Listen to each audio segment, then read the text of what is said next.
बॉलिवूडची धगधग गर्ल माधुरी दीक्षितनं गेल्या वर्षी बकेट लिस्ट ह्या चित्रपटातून मराठीत पदार्पण केलं. आता 15 ऑगस्ट हा तिची निर्मिती असलेला मराठी सिनेमा काही महिन्यांतच प्रदर्शित होईल. पण त्याआधी माधुरी आता एका बॉलिवूड सिनेमातून प्रेक्षकांच्या भेटीला येणार आहे, ज्याचं नाव आहे कलंक. नुकतंच या सिनेमाचा टीझर सोशल मीडियावर रिलीज करण्यात आला आणि त्यातील माधुरीच्या लुकनं पुन्हा एकदा तिच्या चाहत्यांना घायाळ केलं. कलंक या सिनेमात माधुरी बेगम बहारच्या भूमिकेत दिसणार आहे आणि तिच्या राजेशाही अंदाजाने सुरुवातीपासूनच प्रेक्षकांची वाहवा मिळवली आहे. मोहक, अलौकिक आणि कालबाह्य या 3 शब्दात माधुरीच्या भूमिकेचं वर्णन केलं गेलंय. कोणे एकेकाळी साम्राज्याची राणी असावी अशा बेगम बहारच्या भूमिकेत माधुरीनं खरंच बहार आणली आहे.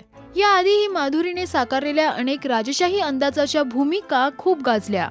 मग ती डेढ इश्कियामधली बेगम पारा असो किंवा देवदास मध्ये तिने साकारलेली तवायफ चंद्रमुखी.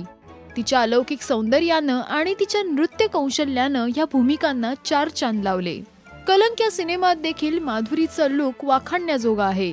तिनं साकारलेली बेगम बहार तिच्या नजरेनंच प्रेक्षकांचा ठाव घ्यायला भाग पाडतेय. माधुरी तिच्या अभिनयासोबतच तिच्या नृत्य कौशल्यासाठी देखील प्रसिद्ध आहे. देवदास, डेढ इश्किया, आजा नचले ह्या सिनेमांमधील तिची नृत्य अदाकारी सर्वांच्याच विशेष लक्षात राहिली आहे. कलंक सिनेमाच्या टीझर मध्ये देखील माधुरीच्या नृत्याची झलक प्रेक्षकांना पाहायला मिळते. त्यामुळे तिच्या नृत्याची झलक पाहण्यासाठी प्रेक्षक आतुर असतील हे मात्र नक्की. कलंक या सिनेमातील माधुरीचा लुक तुम्हाला कसा वाटला हे कमेंट्स मध्ये नक्की लिहा. मराठी सिनेसृष्टीतील अपडेट बातम्या आणि गॉसिपसाठी सबस्क्राईब करा राजश्री मराठी.